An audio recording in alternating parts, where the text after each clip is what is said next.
The High Council of the Galactic Concord had existed for 12,000 years. In that time, they had seen civilizations rise and fall, stars born and die, and countless species take their first tentative steps into the void. The council members, representatives of the oldest, most advanced species in the known galaxy, had developed a certain predictability in their expectations. Humans, as it turned out, were anything but predictable. Admiral Tom Reed stood at parade rest on the observation deck of the GCS Enlightenment the Concord's diplomatic vessel. Beside him, Ambassador Maria Veva maintained a practiced diplomatic smile as High Elder Lix, an ancient being resembling a luminescent octopus, drifted closer to the viewport. "And you say these are merely defensive vessels?" Lix's translated voice carried tones of disbelief. Beyond the viewport, 5 human battleships hung in the void. Black, angular, and bristling with weapon systems, they resembled nothing so much as metal predators awaiting the command to strike. The lead vessel, the UES Thermopylae was nearly 2 kilometers in length. "Correct, High Elder," Maria replied smoothly. "Standard Earth Protection Fleet Patrol Group." Reed suppressed a smile as the collection of elders murmured among themselves. The Council had invited humanity to join the Concord 3 months ago, after discovering Earth's radio signals. Standard procedure was to welcome emerging spacefaring species into the fold. No one had expected humans to arrive at the diplomatic meeting in warships. High Elder Dull, a being of living crystal, clinked forward. "We find this concerning. Most species develop exploration vessels first, scientific craft, diplomatic ships. We did," Reed interjected. "Our first vessels were exactly that. The Saturn V Voyager, the International Space Station. But then we detected your signals, learned we weren't alone, and adjusted our priorities." What Reed didn't say was that humanity had panicked. After centuries of science fiction depicting alien invasions, the confirmation of extraterrestrial intelligence had sent defense budgets skyrocketing. The battleships outside weren't just humanity's greeting card, they were insurance. "You built these abominations before making contact?" asked Elder Krill, a feathered being whose species had abandoned warfare 8 millennia ago. "We built them because we didn't know who we'd be making contact with," Maria explained diplomatically. "Caution has helped humanity survive." The elders exchanged troubled glances. "May we inquire about their capabilities?" asked Lix. Reed cleared his throat.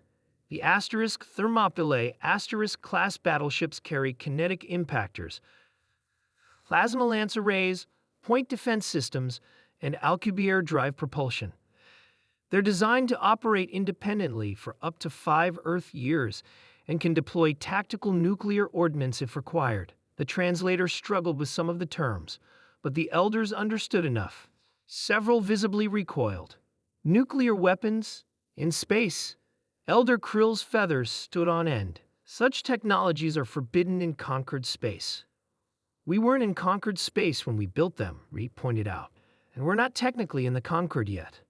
Maria shot him a warning glance before smoothing things over. "What the Admiral means is that humanity is eager to learn Concord protocols.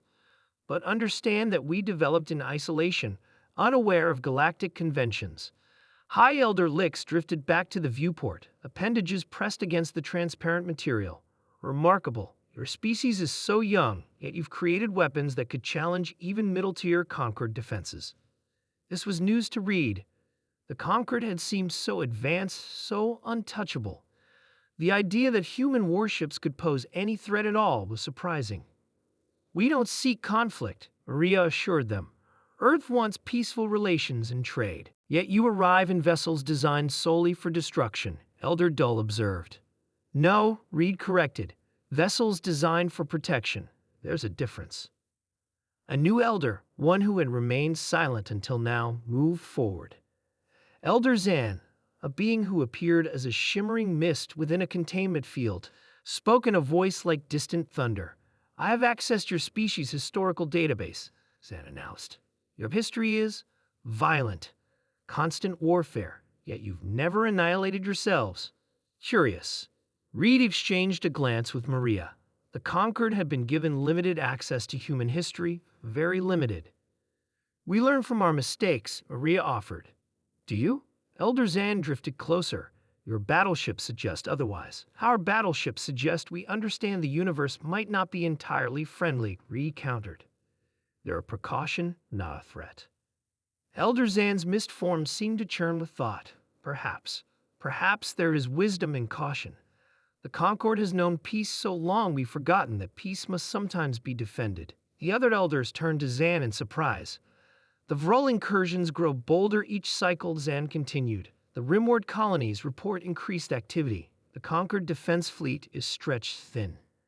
Reed stood straighter. This was the first he'd heard of any threat to the Concord. High Elder Lix's appendages twisted in what appeared to be discomfort. This is not the time, Zan. If not now, when? Zan's mist darkened. That humans arrive with powerful warships while our own defense capabilities wither from millennia of disuse. I see opportunity where you see threat. The observation deck fell silent. Finally, Maria stepped forward. If the Conquered faces external threats, Earth would consider it our duty to assist our new allies. Reed nodded in agreement, though he knew Earth's governments would have much to discuss if this Vrol incursion proved serious. High Elder Lix's luminescence brightened. Perhaps we've been hasty in our judgment. Your battleships, while disturbing, represent a philosophy the Concord has lost: preparedness. The Concord was founded on peace. Elder Krill protested. Peace through strength, Zan corrected. A principle these humans seem to understand instinctively. As the elders debated among themselves, Reed moved to the viewport and gazed at the human ships. They were fearsome, yes, but they had never fired their weapons in anger. They were humanity's guardians, not its conquerors. Perhaps that was what the Concord needed to remember. Admiral, Elder Zan's voice interrupted Reed's thoughts. Would you be willing to demonstrate your battleship's capabilities to the Concord Defense Committee? Reed smiled. I believe that could be arranged. Perhaps humanity's entrance to the galactic community wouldn't be defined by their weapons after all, but by their willingness to use those weapons to protect others. And that, Reed thought, was perfectly human.